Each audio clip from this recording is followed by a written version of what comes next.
Hello, hello, and welcome back to Supposedly Fun. My name is Greg. I am here today to do my usual thing of a Friday Reads video that's filmed on Friday, posted on Saturday.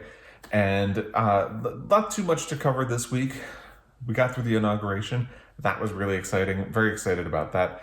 And I was just glued to the news all day on Wednesday and yesterday and a little bit this morning.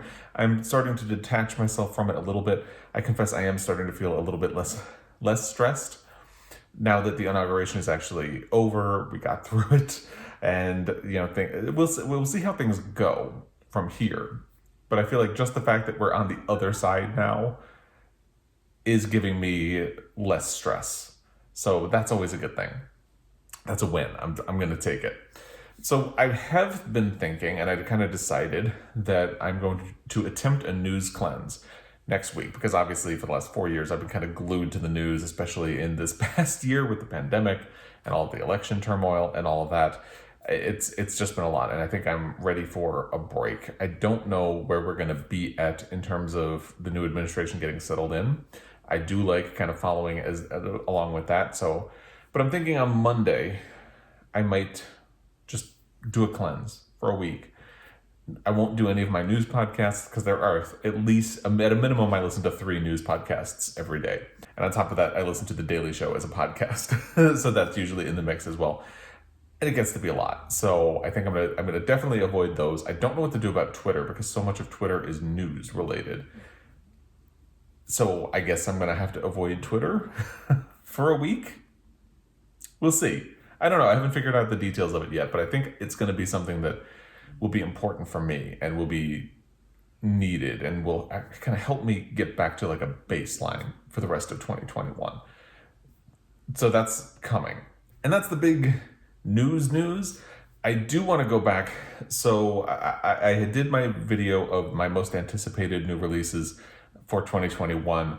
And the day I posted it, which is today, the day I'm filming this, Barnes & Noble emailed me to say that Anthony Doerr has a new book coming out. It's like, oh, gosh. I'm glad I know now. So consider this a sort of addendum. There is one book that I am anticipating. The plot sounds not like something I would be interested in, but we'll get to that. So it's Cloud Cuckoo Land by Anthony Doerr. It's supposed to be released on September 28th. I did really like All the Light We Cannot See, which really surprised me because it has a lot of things in it that usually irritate me in other books. For instance, like really flowery language, kind of flowery prose, things like that. But somehow it made me like it, which is why even though the premise of this one sounds not like something I would usually pick up, I feel like Anthony Doerr probably has the skill to make me like it. So the premise is that this is similar to All the Light We Cannot See in that it's about children on the cusp of adulthood who are also dreamers, living in different time periods and geographic areas. They are united by the story of Aethon, Aethon, who longs to be turned into a bird so he can fly to a better world named Cloud Cuckoo Land. I mean, and there are a lot of things in there that don't sound like things I would usually be interested in, if I'm being honest. And like I said, I think if anybody can pull it off, Anthony Doerr already made me like things I wouldn't ordinarily like in All the Light We Cannot See. So it's very possible. I'm still going to look forward to it and see what happens between now and September 28th. And maybe when the book release gets closer, I'll find out more about it. The reviews will start coming out, things like that, and maybe that will change my opinion. But as of right now, I'm going to say that this is one of my most anticipated books this year. The other thing I wanted to talk about before getting into the Friday reads proper is that I had told myself that in 2021, I was going to try to pair each book that I read with a sort of recommendation, either something that you could read next if you read it and like it, or if you're a fan of that, maybe check out this book that I had just read. And I did not do that for the first 2 books that I read in 2021. And that actually was kind of intentional because the first 2 books I read in 2021 were The Ballad of Songbirds and Snakes by Suzanne Collins and G is for Gumshoe by Sue Grafton. Both of them feel kind of obvious. Like if you like this, if you like Ballad of Songbirds and Snakes, for example, read the rest of the Hunger Games books. If you like G is for Gumshoe, read the rest of the Sue Grafton books. But I did decide I should go back and do it because that's, just because maybe you're like me and you've already read the rest of the Hunger Games books, and Ballad of Songbirds and Snakes kind of finishes it, at least for now. So that's a difficult one, but I wanted to do recommendations for those. And then I finished 2 books this week, so I'll do recommendations for them as well. But starting with Ballad of Songbirds and Snakes, I feel like the trap is people will automatically just start recommending other YA dystopias to you, which is not necessarily helpful, because just because you like the Hunger Games doesn't necessarily mean you want to read a whole bunch of YA dystopia books. And then I Googled this just to be curious, and sure enough, a lot of them will point to like the Divergent books and things like that. And yeah, if you like the Hunger Games, there's a good chance you might like those, but maybe you're somebody like me who is that reading something like the Hunger Games is a little bit outside the norm. And I feel like it kind of misses a lot of what goes on in the Hunger Games. Like, a lot of those books are really about media manipulation and political manipulation and the distortions that can happen to get people to, stay in line politically. So, and that does come up in a lot of YA dystopias, but it's not really the focus. So if you like YA dystopias, cool. But I figured, and it's difficult because the things I can mainly point to are things people are really already familiar with. Maybe like Fahrenheit 451 by Ray Bradbury, or 1984 by George Orwell, The Handmaid's Tale by Margaret Atwood, or you could even go back, and I can't remember if The Hunger Games was inspired by Battle Royale by Koushun Takami, or if people had noticed similarities between it. It's been a while, so I don't necessarily remember. But you could definitely check that one out. It was later adapted into a manga book, I believe, so that would probably be a good one as well. But I feel like that's a much better route for recommendations than just saying, like, pointing to a bunch of YA dystopias. I have a harder time with G is for Gumshoe. And I do feel like if you enjoy that, you'll probably like any other Sue Grafton book, because the thing that happens is people just point to a lot of other detective series, and I Googled this one as well just to see what other people would recommend, and like Janet Ivanovich comes up. And I did try Janet Ivanovich after I became a fan of Sue Grafton, and they're very different books. Like, the Janet Ivanovich books are really like zany and kooky, a little bit more kind of leaning into like a comfort mystery type thing, except not really what you'd think of as a cozy mystery. But it's more about madcap entertainment than anything else, and so I don't think it's a fit. And then you just see people recommending like Michael Connelly, and Michael Connelly is I do like Michael Connelly books, but I always feel like he puts too many twists in them, and he definitely comes from a male perspective, which is very much not Sue Grafton. So I feel like it's kind of the same thing. Like, because if you like something in the Hunger Games series, go for YA dystopia. If you like Sue Grafton, people just point to like any mystery series, and that's not super helpful. And I haven't really found another mystery series that I like as much as the Kinsey Milhone books, or that fit in that same wheelhouse, because it's really the character. So actually, if you have recommendations, I'd love to hear them. Put them in the comment section down below. And I think what's difficult as well is trying to get away from the male perspective that kind of traditionally dominates the genre. Because I almost thought I haven't read Ed McBain, but I've heard good things about him, but I don't know. So if you have a recommendation, let me know. But I do feel like if you like Sue Grafton, odds are you might like Agatha Christie. So I'm going to go with that for now. And if you have other recommendations, please put them in the comment section down below. And with that, let's move into the Friday Reads section of this video proper, so we can talk about the 2 books that I finished and get to recommendations for them. Let's start with just the book, and then we'll get to the recommendations. So the first one I finished this week was My Friend Dahmer by Derf Backderf. Part of me wonders if that's his real name, because it seems like it is, but I don't know. It's because Derf Backderf seems like a name somebody would come up with. I'm sorry if that is his real name and I'm insulting him. But anyway, so I read My Friend Dahmer. Basically, what this is about is that Derf Backderf went to high school with Jeffrey Dahmer, and nobody really knew Jeffrey Dahmer well in high school, but he kind of knew him, and he had his own little band of friends who were kind of outsiders. They were like the band geeks, and they did occasionally like sit with Jeffrey Dahmer. They jokingly referred to themselves as the Jeffrey Dahmer fan club, because in high school, Jeffrey Dahmer would do these really bizarre things. Like he would just suddenly go into spasms and tics and pretend that he was having fits. And he would, when he would speak and imitate someone who has cerebral palsy, things that they now realize, like, oh, that really should not have been funny. But at the time, they thought was funny. And of course, then after they graduated in 1978, in 1991, Jeffrey Dahmer was arrested, and it was discovered that all of the horrible serial killer activities that he had been up to at the time. And the book doesn't really go into his activities as a serial killer. It pretty much jumps from the graduation in 1978 to them, Derf, Backderf, and his friends finding out about the arrest.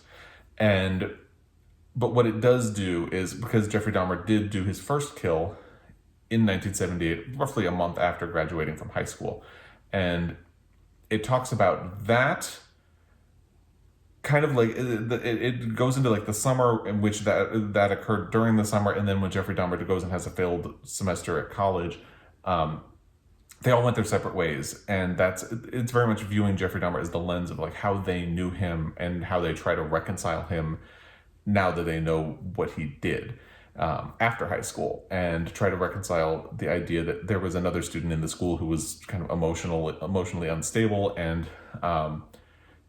was the one that he probably would have guessed. In fact, when his girlfriend, who was a reporter, called him and said that there was a serial killer who had gone to his high school, he guessed that it was the other kid, and when it wasn't them, he guessed Jeffrey Dahmer. So, it's kind of about how they didn't know and whether or not they could have noticed or done anything. But mainly it's almost an indictment of how none of the adults in the area noticed. And of course, it was a different time. People weren't necessarily alarmed by things. A lot of schools didn't have zero tolerance policies for things like drinking.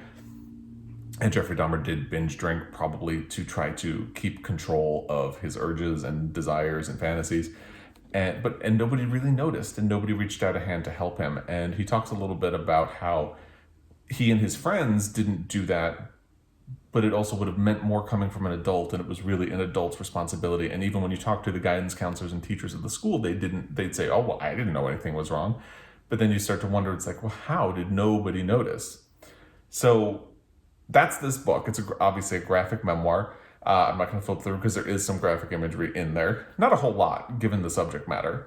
But I thought it was really interesting. I didn't love it, but I did find it really interesting when I was in Shakespeare and Company, my favorite local independent bookstore here in Missoula. By the way, no affiliation to the store in Paris or New York City, as far as I know.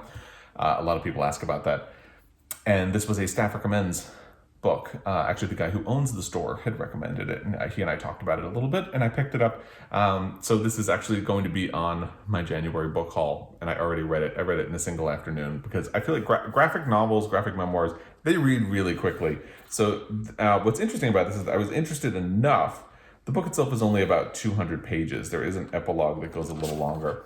And then there are notes where he talks about like the people and what they did after, and it kind of talks about who he talked to and where he got some of the information, because obviously he was not involved in a lot of these things. In fact, one of his friends from high school, he doesn't remember when he saw Jeffrey Dahmer last, but one of his friends did have a weird encounter with him later in the summer. So he'll go, in the notes, he kind of goes into a little bit of the backstory and where he got the story and whether or not it was corroborated by other people, which I appreciate because it helps you know what is really verified and what is a little bit of speculation. And he does not actually do much speculation at all, which I kind of appreciate.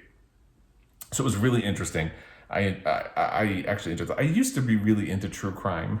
I'm not so much anymore. And a big part of that is that true crime can feel very exploitative. And I don't really like that. I don't like true crime that feels lurid.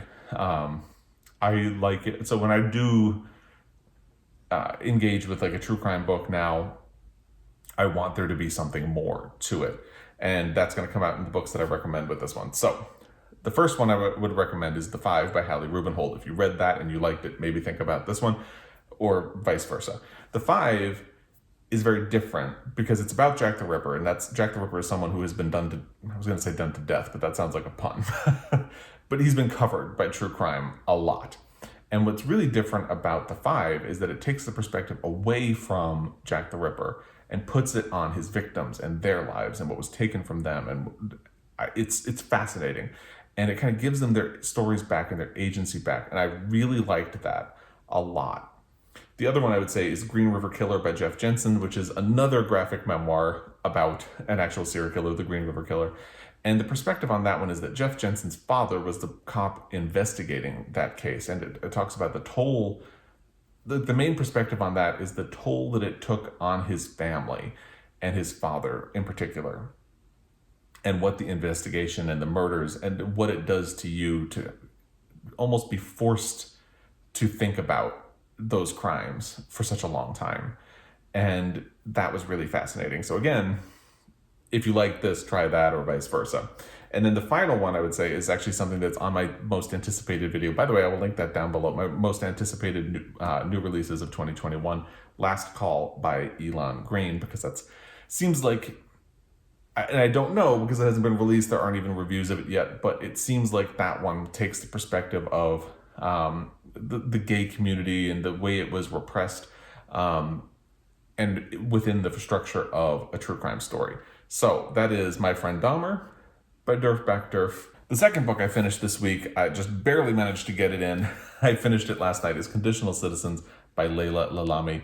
This is on belonging in America. So Laila Lalami is an immigrant to the United States, and she talks in this book about her experience as an immigrant and how, especially particularly as a Muslim woman in America, she's really treated as a conditional citizen. Like she's part of this country, but not part of this country.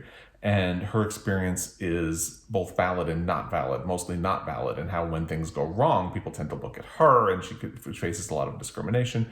And she ends up talking a lot in the end about gender as well. She spends a surprising amount of time talking about the Kavanaugh hearings and how, because his story was deemed as more valid than Amy Coney Barrett. And it's kind of a parallel to the experience of immigration, where your experience is not as valid as the experiences of like general white America.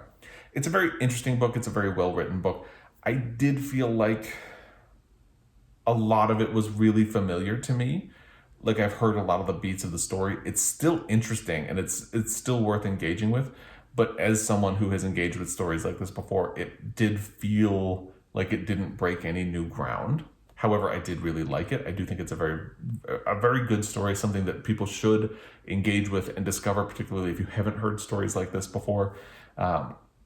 It's not that long. I think the audio is maybe 8 hours total. And I actually did listen to this on audio. And even though I have a physical copy of the book, it's less than 200 pages because the last part of the book is just notes, 167 pages in total. So yeah, it's only small. The big thing that dragged this book out for me so much was that I really did not get a whole lot of reading done this week. I read My Friend Dahmer on Saturday before all of the inauguration stuff really kicked off. And once that got going, I was listening to podcasts, I was watching news, I was just doom scrolling Twitter, then joy scrolling Twitter, and just constantly looking for news updates. And that was really interfering with my ability to listen to the audio. I finally got it finished last night. And like I said, I liked it. I recommend it. I can't say I loved it just because, like I said, it did feel familiar. Recommendations for this, I would say something that's on my TBR, In the Country We Love by Diane Guerrero. Diane Guerrero is an actress who was on Orange is the New Black. And In the Country We Love is the story of how her parents were deported when I believe she was 14. And it is also an immigrant story that is true. And talks about this one is from the Muslim perspective. Dan Guerrero's book is from the perspective of someone from, I can't remember where her family is from, so I don't really want to say, but it's more like either Mexico or South America. And I think that kind of is a very well-rounded approach to the immigration experience. Again, I haven't read Diane Guerrero's book, but I have really wanted to. I would also recommend Between the World and Me by Nehisi-Coates, which is very short. I listened to the audio, which is narrated by Nehisi-Coates. And I think that's interesting as well because I think if you look at race in America, the topic of conditional citizenship also really comes up. And Ta-Nehisi Coates does a really great job talking about what it is like to grow up Black in America and to have to face all of the discrimination and the conditional citizenship that come along with it, and it's kind of inspiring in that it makes you want to find ways to do better. And then the final one that I would recommend is Good Talk by Mira Jacob, which is a graphic memoir about Mira Jacob has a mixed race son, and it's about difficult conversations that she has had with him about race, and it is such a good book. I know a lot of other people on BookTube have liked it and recommended it, so I'm not going to spend a whole lot of time talking about it. You've probably heard about it, but definitely check that one out. And I think it's a good companion to this. So those are the 2 books that I finished. I am continuing to work on The Prophets by Robert Jones Jr. I don't have the cover because if you follow along, you know I don't leave the dust jacket on hardcover books while I read it. I did not make a lot of progress in this at all. I think I was on page 131 when I checked in last week, and I'm on 152 now. So I only managed to read 20 pages in this. I picked it up several nights before going to bed, and my brain was just going so much that I couldn't read. So I made it 20 pages, and that's actually a miracle. I'm still enjoying it very much. But I was much more able to focus on things like, I like to read before bed, but when I was able to read, I was much better able to focus with the audiobook. I don't know what, something about the reading a physical book, just, I couldn't focus. So the audiobook worked much better. So I'm looking forward to getting back into this weekend and into next week. Still really enjoying it. It's still a beautiful book. I know a lot of people have picked this up. I hope if you picked it up, that you are enjoying it as well. As for what's coming next, I don't really know. So I'm still reading The Prophets, and this year I'm trying to read 1 physical book and 1 audiobook at the same time as much as possible. So I finished Conditional Citizens last night, and I haven't decided what's next yet. So I'm going to do that this weekend, and I have a couple of options that I'm floating in my head, but it doesn't really make sense to run through them now. So there will be an audiobook coming up for next week. I just don't know what it is. I do have some podcasts that I want to catch up on, and I've been doing that this morning, like not news podcasts, other podcasts, and I may do that today, maybe tomorrow, and then pick an audiobook. No pressure on that. So that's, I think, everything for this Friday Reads video. I'd love to hear how your reading week has been, what you've been reading, loving, liking. If you have any other recommendations based on any of this, I'd love to hear them in the comments down below. As always, I really appreciate your time. I will be back. Until next time, happy reading.